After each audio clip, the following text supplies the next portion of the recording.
GK मस्ती MS में आपका स्वागत है। आप सभी लोग जो टीजीटी पीजीटी के प्रैक्टिस सेट इंग्लिश के देख रहे हैं और जिस हिसाब से आपकी प्रतिक्रियाएं आ रही हैं, इससे स्पष्ट होता है कि आप लोगों को बड़ा लाभ हो रहा है और बड़ा ही उपयोगी वीडियोज हमारे आप लोगों के लिए हो रहे हैं। आज हम चार्ल्स डिकेन के बारे में बताएंगे। चार्ल्स डिकेन्स की बायोग्राफी और जो सुधीर के अरोरा पुस्तक के क्वेश्चंस है उसके बारे में बताएंगे। पहले हम चार्ल्स डिकेन्स के बायोग्राफी पर दृष्टि डालते हैं, उसके बाद में आपको क्वेश्चन आंसर के बारे में समझाते हैं। चार्ल्स डिकेन्स का पूरा नाम था चार्ल्स जॉन हुफैन डिकेन्स। इनका जन्म बताया गया है 7 फरवरी 1812 को। कब जन्म हुआ था? 7 फरवरी 1812 को। हुआ कहाँ था? लैंड पोर्ट, एक शोबर्म पोर्ट स्माउथ का एक लैंड पोर्ट है, वहीं हुआ था लैंड पोर्ट में। पिता इनके जॉन डिकेन्स थे, जो एक नेवी विभाग में नेवी पे ऑफिस मतलब नेवी पे ऑफिस के क्लर्क थे इनके पिता, जिनका नाम था जॉन डिकेन्स। इनकी माता का नाम था एलिजाबेथ डिकेन्स और इनकी मृत्यु जो हुई थी वो 8 या 9 जून 1870 को हुई थी। कब हुई थी? 8 या 9 जून 1870 को। जब ये 58 साल के हो गए तब इनकी मृत्यु हुई। कहाँ हुई थी? हाइगम केंट में इनकी मृत्यु हुई थी, जो इंग्लैंड में पड़ता है।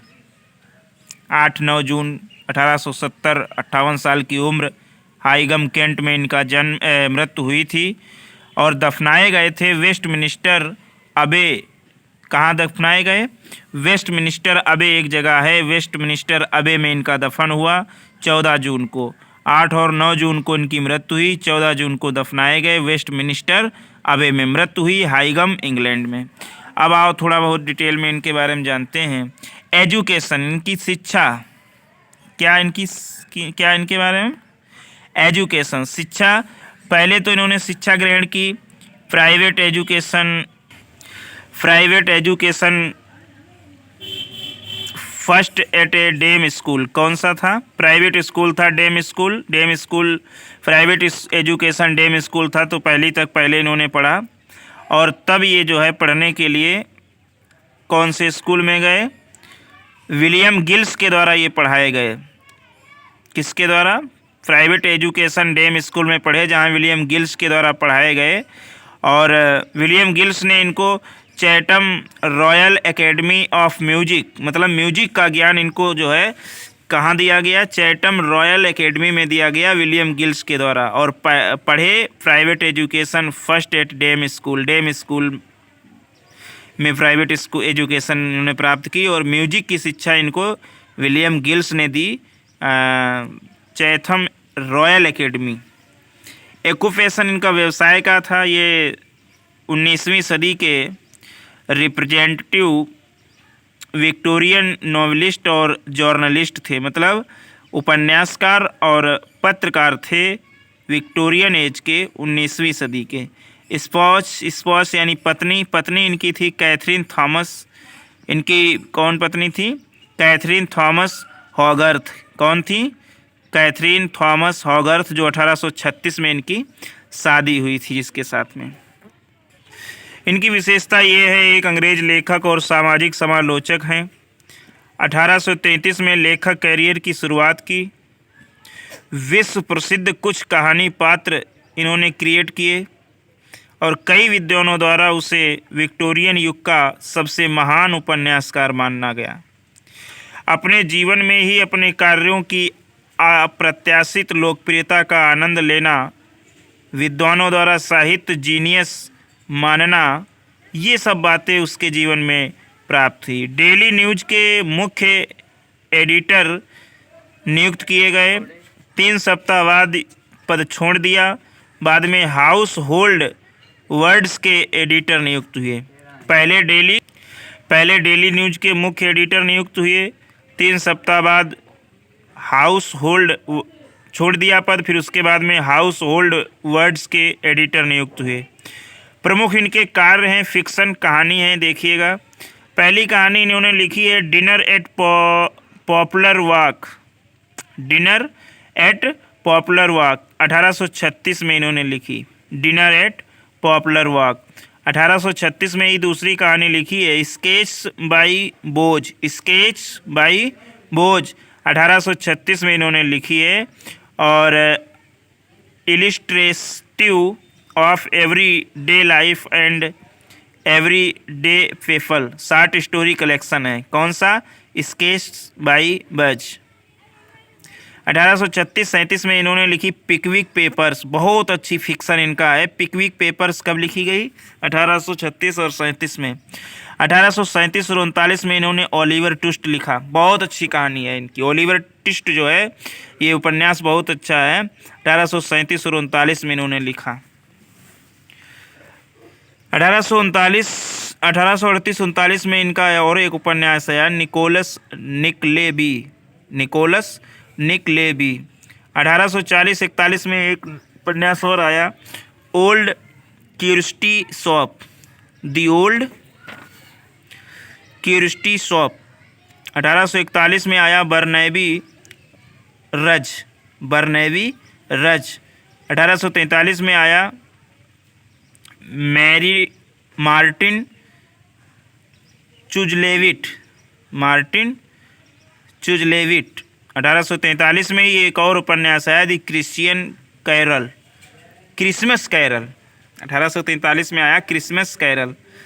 44 में आया दी चाइम्स। 45 में आया दी क्रिकेट एंड दी हार्थ। और 46 में आया दी बैटल ऑफ लाइफ। फिर एक बार देख लेते हैं। 36 में आया डिनर एट पॉपुलर वॉक। 36 में ही एक कहानी का कलेक्शन आया शॉर्ट स्टोरी का स्केच बाई बोझ, जिसे illustrated of every day life and every day people के द्वारा। 1836-37 में पिकविक पेपर्स बहुत फेमस आया इनका कार्य। 1837-39 में ओलिवर ट्विस्ट बहुत ही फेमस आया। 1838-39 में निकोलस निकलेबी आया। 1840-41 में ओल्ड क्रिश्चियोसिटी शॉप आया। 41 में बारनैबी रज आया। 1843 में मार्टिन चुजलीवेट आया। 1843 में क्रिसमस कैरल आया। 1844 में चाइमस आया। 1845 में क्रिकेट एंड दी हार्थ आया। 1846 में दी बैटल ऑफ लाइफ आया। 1846 से 48 यानी 1846-48 में आया डम्बे एंड सन। क्या आया? डम्बे एंड सन। 1848 में आया the haunted man and the ghost bargain, the haunted man and the ghost bargain. और 1849-50 में आया डेविड चैपरफील्ड, डेविड चैपरफील्ड। 52-53 में आया ब्लैक हाउस।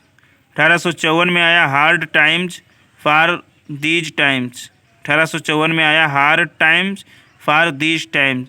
1855-57 में आया लिटिल डोरिट। 1855-57 में आया लिटिल डोरिट। 1857 में आया the frozen deep, the frozen deep. 1857 में आया the perils of certain English prisoners, the perils of certain English prisoners. With William Collins के साथ में इनका ये नाटक आया। विलियम कॉलिंस के साथ में कौन सा आया इनका ये कार्य? 1857 में आया the perils of aeration English prisoners. 1859 में आया the tale of two cities.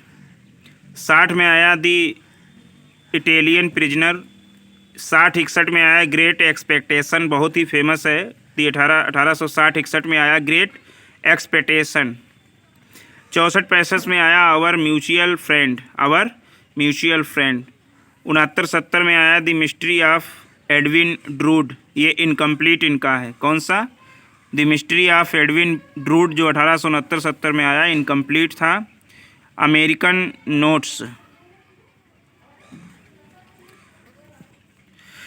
Sketch and tales, कहानियाँ और स्केच आए, जैसे sketch of young gentleman couples का आया।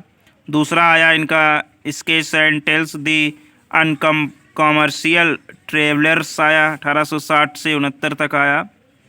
और जॉर्ज सिल्वरमैन्स एक्सप्लेनेशन आया, जॉर्ज सिल्वरमैन्स एक्सप्लेनेशन आया। प्लेज कुछ आए, कुछ नाटक आए।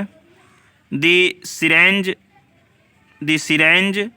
Gentleman and the strange gentleman and the village coquettes आए। प्लेज पहला आया इनका, the strange gentleman and the village coquettes आए।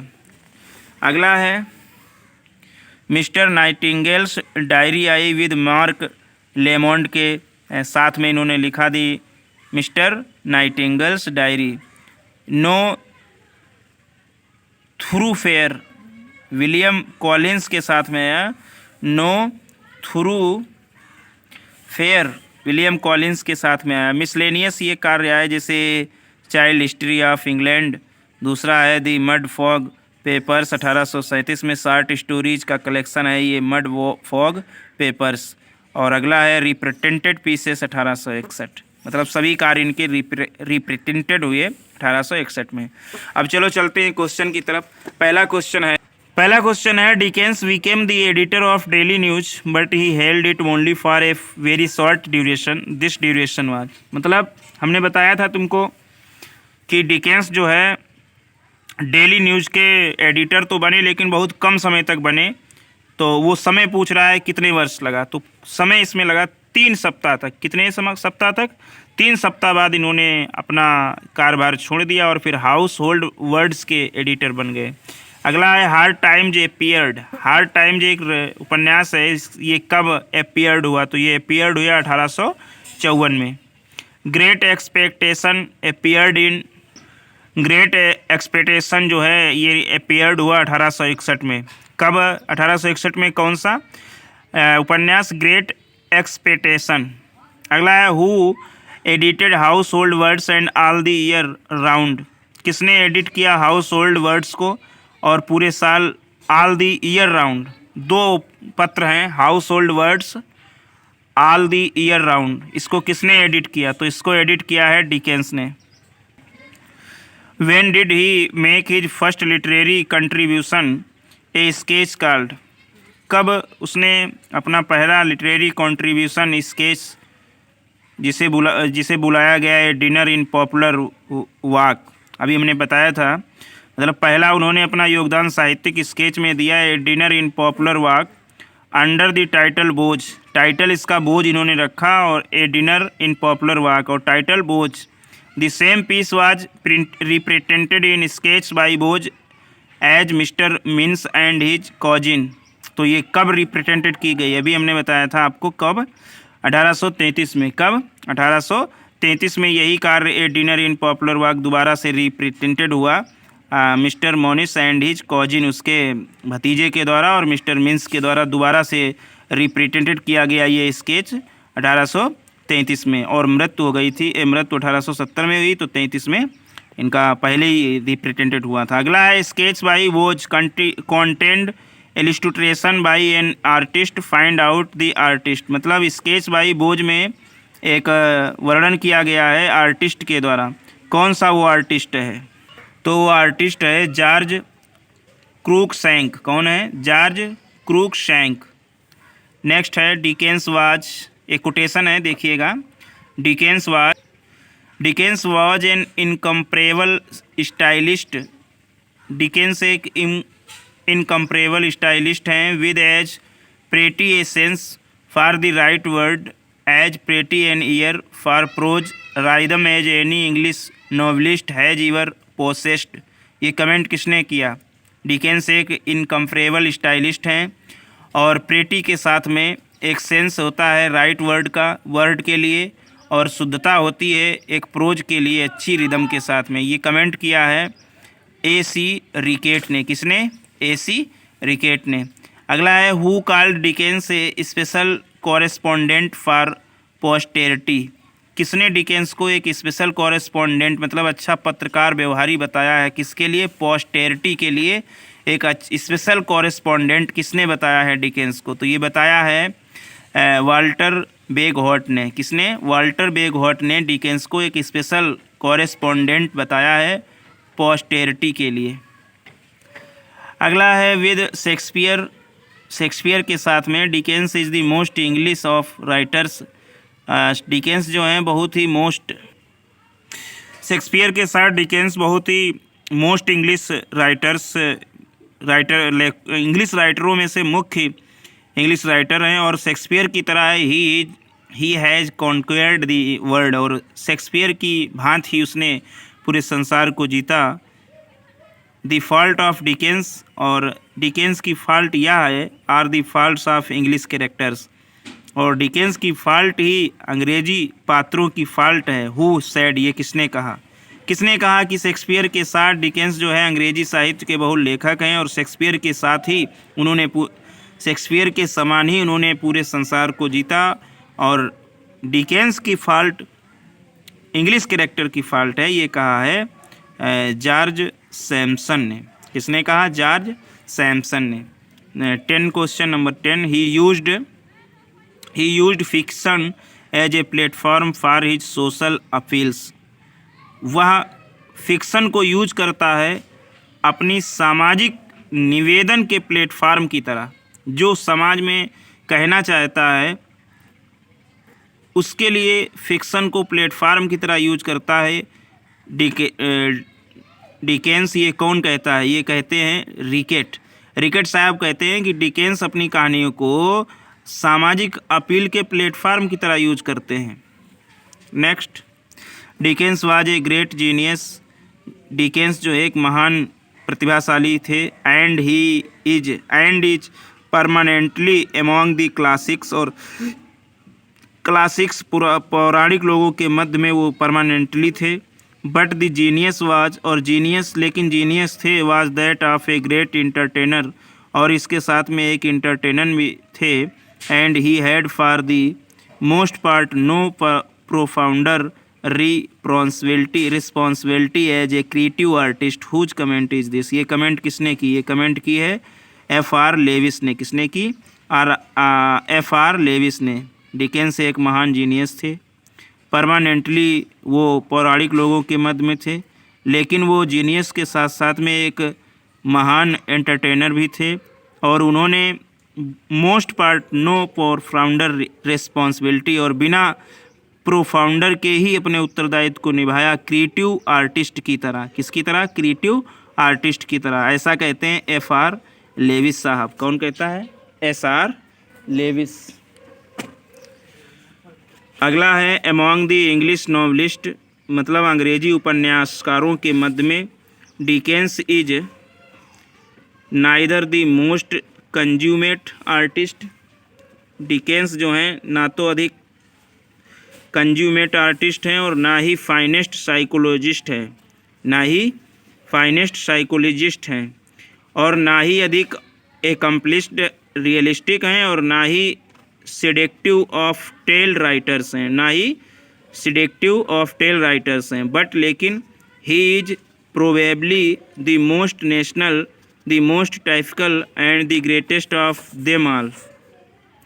मतलब अंग्रेजी उपन्यासकारों के मध्य में अगर देखा जाए तो डिकेंस ना तो अधिक कंज्यूमेट आर्टिस्ट हैं और ना ही अधिक फाइनेस्ट साइकोलॉजिस्ट है, मतलब अच्छे मनोवैज्ञानिक हैं, और ना ही अधिक एकम्प्लिश्ड रियलिस्ट हैं, मतलब वास्तविकवादी हैं, और ना ही अधिक सिडेक्टिव ऑफ टेल राइटर हैं, कहानी में भी इतना अच्छा नहीं है। लेकिन ही इज प्रोबेबली लेकिन शायद दी मोस्ट नेशनल, लेकिन सबसे ज़्यादा उनमें जो है राष्ट्रीयता है। दी मोस्ट टाइपिकल हैं, सबसे ज़्यादा टाइपिकल हैं, और उन सब में महान हैं। ये कौन कहता है? ये कहते हैं कैजा मियन। कौन कहता है? कैजा मियन। अंग्रेजी उपन्यासकारों के मध्य में डिकेंस ना तो अधिक कंज्यूमेट आर्टिस्ट हैं और ना तो अच्छे मनोवैज्ञानिक ही हैं, ना तो ये अच्छे वास्तविक एकम्प्लिश्ड ही हैं, वास्तविकवादी हैं, और ना ही अधिक कहानियों के अच्छे लेखक हैं, लेकिन फिर भी शायद राष्ट्रीयवादी हैं, सबसे ज़्यादा टाइपिकल हैं और उन सभी में महान हैं। अगला है as a punishment for biting his step father.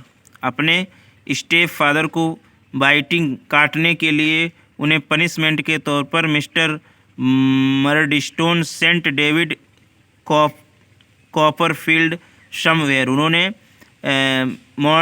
मॉर्डस्टोन ने भेजा था डेविड कॉपरफील्ड को कहाँ भेजा था? उन्हें भेजा था सेलेम हाउस को। कहाँ भेजा था?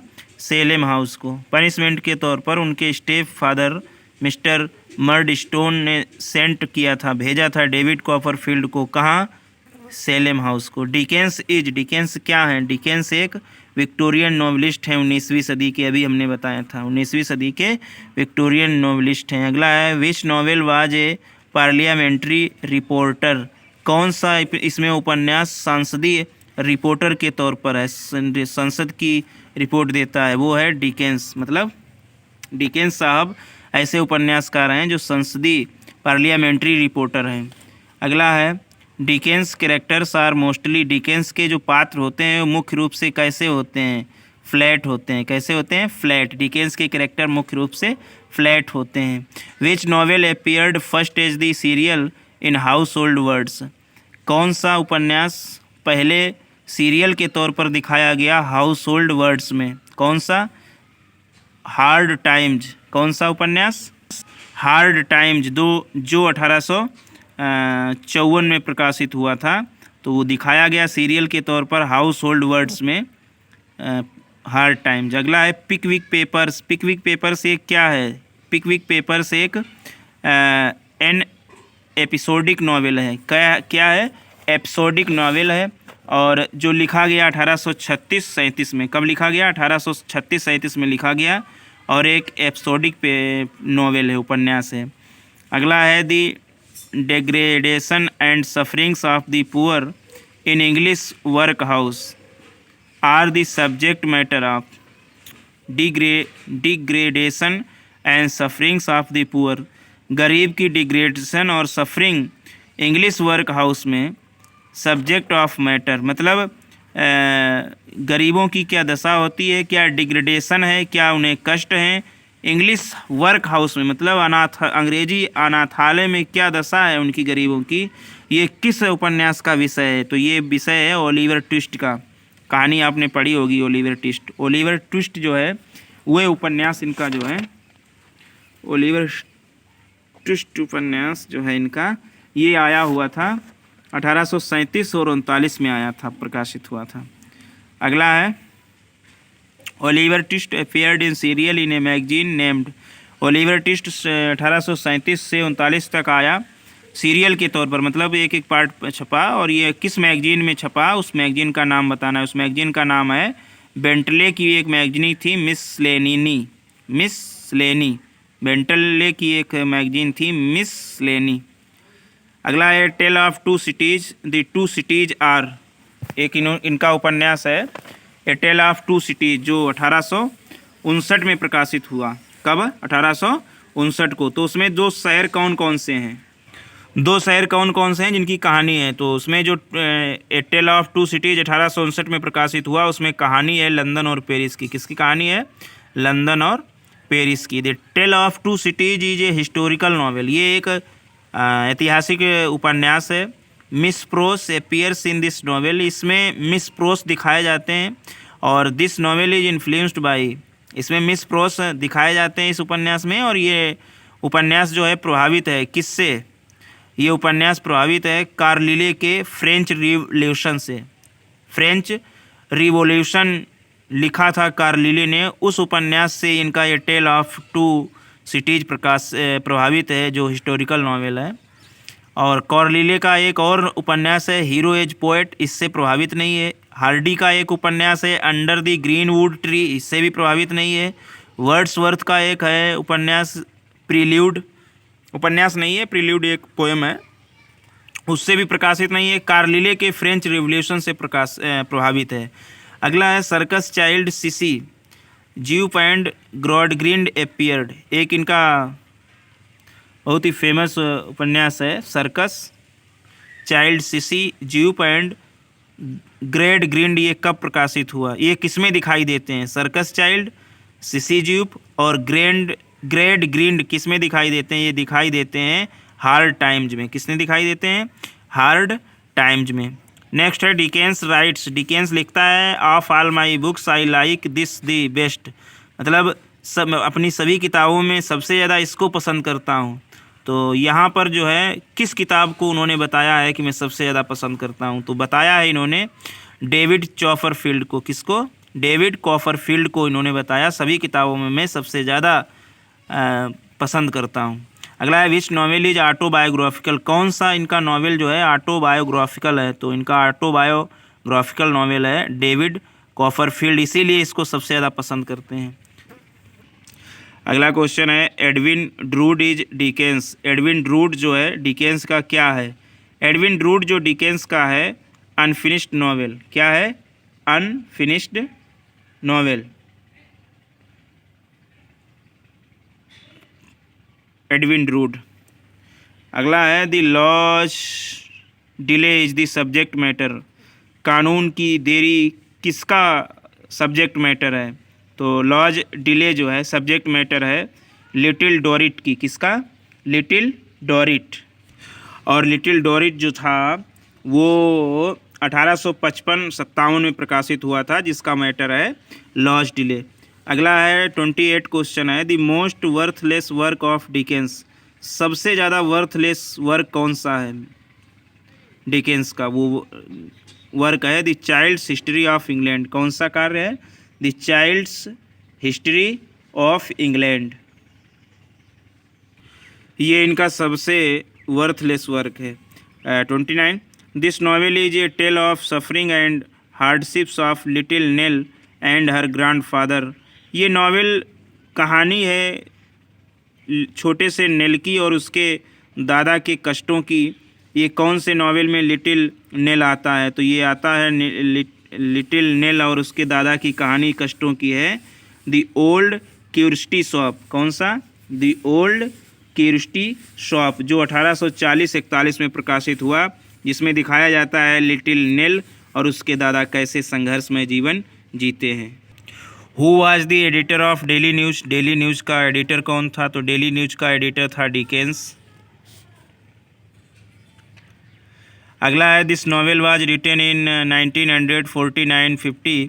The novelist spent his time in the fishing town of Yarmouths to have local colour for the Peggotty scenes. It's first chapter appeared in household words. It is considered to be the semi-autography of the novelist. It presents pathetic story of an orphan child. Peggotty, Aunt Betsy and against appear in this novel. Find out। मतलब यह एक उपन्यास जो है वो लिखा गया 1949-50 में, और यह उपन्यास ने अपना समय दिया फिशिंग टाउन ऑफ, मतलब मछली के शहर यॉरमाउथ में, जो have a local colour for the Peggotty scenes, जो बहुत ही प्रसिद्ध है पिगोटी सीन्स के कलर के लिए। अपना प्रथम चैप्टर अपीयर्ड, अपना प्रथम चैप्टर में, इसके प्रथम चैप्टर में, इस उपन्यास के प्रथम चैप्टर में दिखाई देता है सेमी ऑटोग्राफी, मतलब थोड़ा बहुत ऑटोबायोग्राफी दिखती है ऑफ द नॉवलिस्ट, उपन्यासकार की।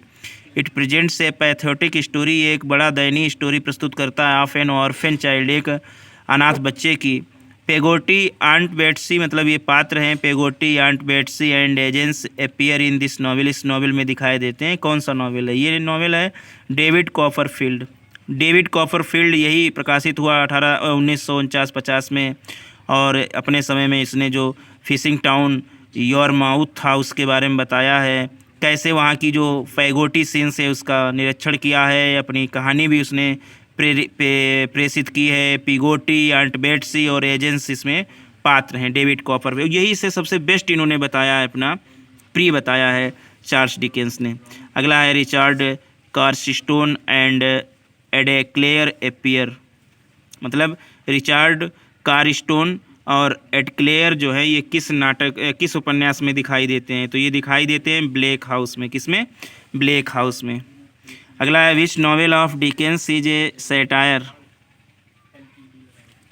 कौन सा नॉवेल जो डिकेंस का है वो एक सैटायर है, एक आलोचना है on the abuses of old court of chancery.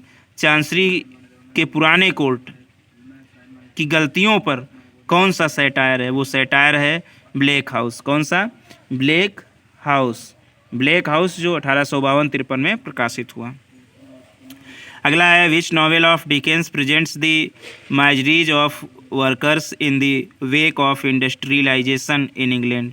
कौन सा नॉवेल डिकेंस का प्रस्तुत करता है दयनीय दशा कार्यकर्ताओं की इस औद्योगिक की जागृत में, इस औद्योगिक क्रांति में जो है वर्कर्स की दशा कौन सा उपन्यास प्रस्तुत करता है? तो उपन्यास प्रस्तुत करता है हार्ड टाइम। फिर आ गया हार्ड टाइम, इसको आप लोग कई बार देख चुके हैं। हार्ड टाइम जो है वो 1853-54 में प्रकाशित हुआ। आगे है पिप एपियर्स। पिप जो है किस में दिखाई देता है? एक पात्र है Pip. Great expectation 1861, great expectation 1864। तो ग्रेट एक्सपेक्टेशन जो 1861 में आया था उसी में पिप एपियर्स दिखाई देता है। अगला है इन 1869, 1869 में Dickens began to write it, मतलब 1869 में इसको लिखना स्टार्ट किया। लेकिन ही डाइड, लेकिन वो मर गया बिना कंप्लीट किए। इसको 1869 में लिखना स्टार्ट किया और 1870 में तो डिकेंस जी की डेथ ही हो गई, है ना। तो but it's copyright was already, लेकिन इसकी कॉपीराइट पहले ही इसका बेच चुके थे। फाइंड आउट दी नॉवेल, उस नॉवेल को बताओ, मतलब कॉपीराइट इसका बेच चुके थे पहले ही, लेकिन उसको कंप्लीट नहीं कर पाया। 1869 में लिखना स्टार्ट किया। ये जो था वो क्या था? वो था the mystery of Edwin Drood. क्या था? The mystery of Edwin Drood, एक ऐसा उपन्यास जिसको ये कंप्लीट नहीं कर सके। The mystery of Edwin Drood, the mystery of Edwin Drood. अगला है no death since 1866 has fallen on me with such stroke, the good gentle high gifted ever friendly and noble Dickens ever inch of him an honest man, these were the words on the death of Dickens who wrote. मतलब ये शब्द किसने कहे हैं Dickens की मौत पर? क्या कि कोई भी मृत्यु 1866 से हैज फॉलन ऑन मी, मुझ पर नहीं गिरी, स्ट्रोक नहीं किया। अच्छा, शानदार, ऊंचा, gifted, ever friendly and noble Dickens, शानदार Dickens, every inch of him, प्रत्येक इंच उनका, ऑनेस्ट मैन, इतना इंच वो ऑनेस्ट मैन था। ये कहा है कार्लिले साहब ने। कार्लिले साहब के फ्रेंच रिवॉल्यूशन से ही प्रभावित होकर उन्होंने a tale of two cities historical novel लिखा था। अगला है he talked up to the people, वो लोगों से बात करता था। ही अप्रोच द पीपल, वो लोगों की पहुंच तक था। लाइक ए डाइटी के समान। And poured out his rich, और अपना धन लोगों पर पोर्ड कर देता था। एंड हिज ब्लड, अपना धन और खून भी देने को तैयार रहता था। This is what make the immortal bond, और ये कैसा अनाश्वर बॉन्ड है between him and the masses of, लोगों के मध्य में और लोगों की भीड़ के मध्य में एक ऐसा अटूट बंधन है। वह लोगों से बातें करता था, लोगों के दिमाग तक पहुंचता था डाइटी के तौर पर, और वो लोगों पर धन और खून भी उड़ेल देता था, मतलब सब कुछ दान करने को राजी रहता था। ये कैसा अटूट बंधन है उसके और लोगों की भीड़ के मध्य में। ये कमेंट किसने किया है? ये कमेंट किया है जीके चेस्टरटन ने डिकेंस के बारे में। वह लोगों से बातें करता था, लोगों तक पहुंचता था और लोगों को धन और खून तक देने के लिए हो जाता था। अटूट बंधन था लोगों का और उसके मध्य में, ये कहा है जेके चेस्टरटन ने। अगला है when was David Copperfield born, David Copperfield born कब पैदा हुए? 6 months after his father death, अपने पिता की मृत्यु के बाद में 6 महीना बाद, अपनी पिता की मृत्यु के 6 महीना बाद डेविड कॉपरफील्ड का जन्म हुआ। अगला है this is the novel in which appear characters like David, यह नॉवेल है जिसमें पात्र दिखाई देते हैं डेविड, मिस पिगोटी दिखाई देते हैं, बेट्सी ट्रोटवुड दिखाई देते हैं, मिस्टर मिकैवर दिखाई देते हैं, थॉमस ट्रेडल्स दिखाई देते हैं, उरी हीप दिखाई देते हैं, मिस्टर मर्डस्टोन दिखाई देते हैं और एजेंस वेकफील्ड डोरा दिखाई देते हैं। एजेंस वेकफील्ड दिखाई देते हैं, डोरा दिखाई देते हैं, स्टीरफोर्थ दिखाई देते हैं, मिसेस क्लेरा दिखाई देते हैं, कॉपरफील्ड दिखाई देते हैं, मिस जेन दिखाई देते हैं, मर्डस्टोन्स। ये किस उपन्यास में है?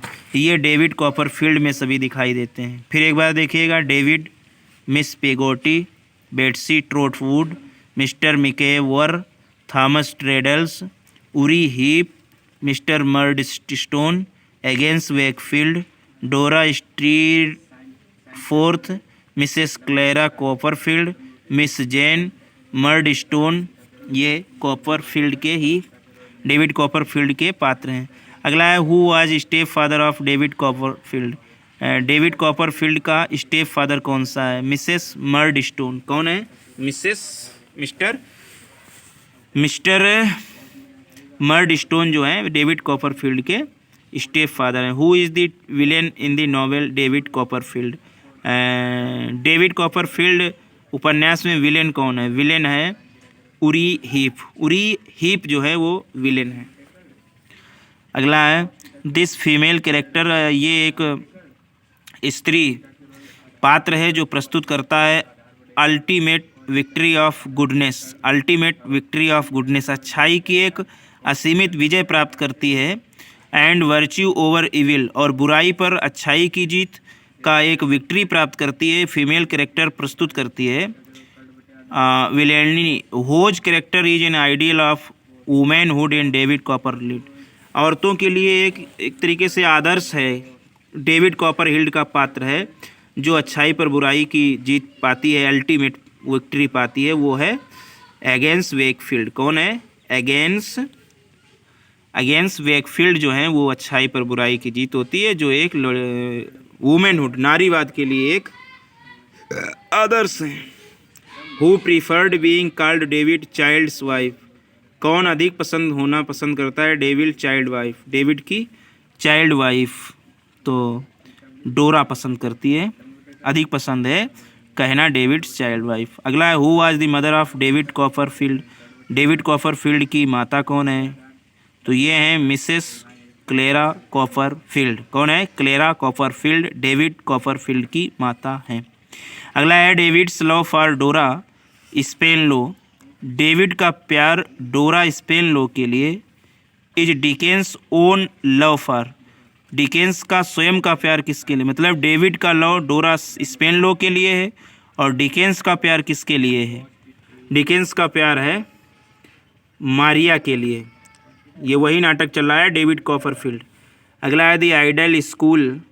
आदर्श school is run by Mr Strong. Mr Strong के द्वारा चलाया जाता है, जबकि in the worst way the school is run by. जबकि वर्स्ट वे सबसे गलत तरीका स्कूल का किसके द्वारा चलाया जाता है? मिस्टर क्रेकल के द्वारा। किसके द्वारा? क्रेकल के द्वारा। स्कूल तो चलाया जाता है मिस्टर स्ट्रॉन्ग के द्वारा, लेकिन और बुराई जो है चलाई जाती है, वर्स्ट वे चलाया जाता है मिस्टर क्रेकल के द्वारा। अगला है who believed in the principle of spare the rod and spoil the child. कौन विश्वास करता है इस सिद्धांत में? स्पेयर करो रॉड को और बच्चों को बर्बाद करो, ये मिस्टर क्रेकल कहते हैं। इस सिद्धांत में कौन विश्वास करता है? Mr Creakle. Whom does David considered. किसे डेविड कहते हैं? Elder sister and his good angel. मतलब अपनी बड़ी बहन और एक अच्छा देवदूत मानते हैं डेविड। किसको? एगेंस को। किसको? एगेंस को अपनी बड़ी बहन और एक अच्छा देवदूत मानते हैं। अगला है the full name of pip in Great expectation. पूरा नाम क्या है ग्रेट एक्सपेक्टेशन में पिप का? तो पूरा नाम इसका है फिलिप फिरिप। पिप का पूरा नाम है फिलिप फिरिप। अगला है Miss Havisham used one female character. Miss Havisham एक स्त्री पात्र को यूज करते हैं मीन्स ऑफ हर रिवेंज, अपने बदले के साधन के तौर पर। मिस हैविसम यूज करते हैं एक स्त्री पात्र को अपने बदले के साधन के तौर पर। अपॉन दी मेल सेक्स, मतलब आदमी के सेक्स पर, मेल सेक्स पर एक स्त्री पात्र को अपने बदले की भावना के तौर पर यूज करते हैं मिस हैविसम। और उस फीमेल कैरेक्टर को बताना है जिसको मिस हैविसम जो है प्रयोग करते हैं आदमियों के ऊपर, तो वो है स्टेला। स्टेला के बहाने से मिस हैविसम जो है आदमियों पर बहुत कटाक्ष करते हैं। आगे है Pip, Magwitch, Miss Havisham, Estella, Joe Gargery, Jaggers, Wemmick, Pumblechook, Wopsle, Herbert Pocket, Orlick, Drummle, Compeyson, Miss Skiffins, Clara, Mr Barley, Startop, Biddy, ये पात्र किस उपन्यास के हैं? फिर एक बार देख लो। Pip, Magwitch, Miss Havisham, Estella, Joe Gargery, Jaggers, Wemmick, Pumblechook, Wopsle, Herbert Pocket, Orlick, Drummle, Compeyson, Miss Skiffins, Clara, Mr Barley, Startop, Biddy, ये कौन से किस नुस्खे हैं? तो ये हैं ग्रेट एक्सपेक्टेशन के पात्र। अगला है Orlick in Great Expectation. Great Expectation में ऑर्लिक है क्या है? ए विलेन, एक विलेन है। ऑर्लिक जो है ग्रेट एक्सपेक्टेशन में विलेन है। अगला है इन ए थिएट्रिकल परफॉर्मेंस। थिएट्रिकल परफॉर्मेंस में वॉप्सल एक्ट्स, वॉप्सल कार्य करता है ए प्रिंस ऑफ डेनमार्क की तरह शेक्सपियर के प्ले में। मतलब किस प्ले में थिएट्रिकल परफॉर्मेंस में वॉप्सल जो है कार्य करता है डेनमार्क के राजकुमार की तरह? किस शेक्सपियर के निबंध में? तो प्रोस्पेरो, हैमलेट, होरेसियो। तो हैमलेट में जो है वॉप्सल जो है हैमलेट बन जाता है, डेनमार्क का राजकुमार बन जाता है। अगला है दिस कैरेक्टर फर्स्ट कोर्टेड, या पात्र जो है पहले कोर्टेड किया जाता है एंड देन प्रोमिस्ड, तब प्रोमिस करता है। मैरी मिस हैविसम के साथ में। किसके साथ में? मतलब मिस हैविसम के साथ में शादी करने के लिए प्रॉमिस करता है, वादा करता है, या जो पात्र है कौन सा पात्र है? मतलब जो मिस हैविसम के साथ शादी करने का वादा करता है but he did not keep his promise, लेकिन वो शादी करता नहीं है। वो कौन है? तो वो है कंपेशन। कौन है? कंपेशन जो है, जो एक कोर्ट का पात्र है और मिस हैविसम के साथ में शादी करने का वादा करता है लेकिन करता नहीं है। तो इस तरीके से चार्ल्स डिकेंस के सारे क्वेश्चन सुधीर के अरोरा के एक ही भाग में हमने ले लिए हैं। Thanks for watching.